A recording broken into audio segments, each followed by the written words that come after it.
السلام عليكم ورحمة الله تعالى وبركاته. فيتسبق لي وعدت بأني غنهضر في موضوع سد القرنين، وأنا الآن كنحاول نشارك بهذه المشاركة المتواضعة. ومجرد مقطع من واحد الفيديو بالصدفة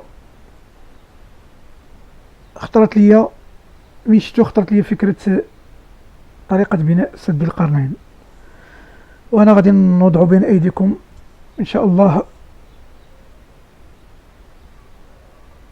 والتعليق لكم.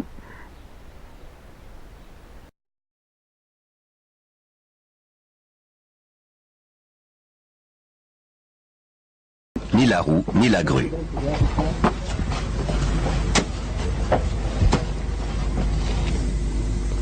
Regardez ce bloc. J'ai compté 11 angles. Ce machin doit peser l'équivalent de plus de 200 voitures. Cela montre le savoir-faire stupéfiant des artisans qui l'ont construit. Mais cela montre aussi autre chose. Une capacité incroyable à déplacer des blocs de pierre de cette taille. Comment ont-ils pu le mettre en place? En Bolivie, les mystérieuses ruines de l'antique Tiwanaku démontrent la même ingéniosité, le même savoir-faire totalement inexpliqué.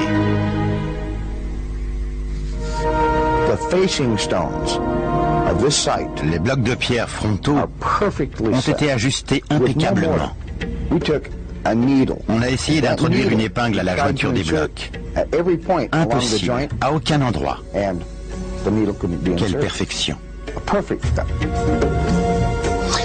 Quand les conquistadors ont demandé aux Incas si c'était bien eux qui avaient bâti Tiwanaku, ils ont répondu que non. Ça a été construit des milliers d'années avant nous. Il est évident que ça a été construit par une civilisation très développée.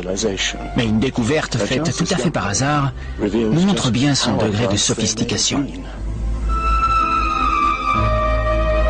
Les blocs de construction de Tiwanaku ne sont pas liés par du ciment, mais par une attache de métal des plus inattendues.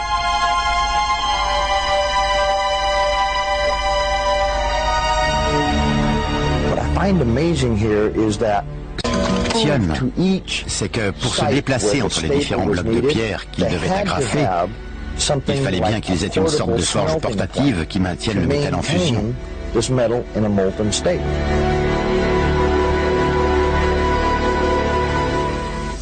Ici, on retrouve le même genre d'agrafe en métal et les mêmes jointures très fines, comme celle-ci, en forme de L, qui révèle la même ingéniosité. Le Pérou? Non, le continent d'à côté, l'Afrique. Plus précisément l'Égypte, le pays des pyramides. Les 3 pyramides de Gizeh sont l'une des 7 merveilles du monde entier.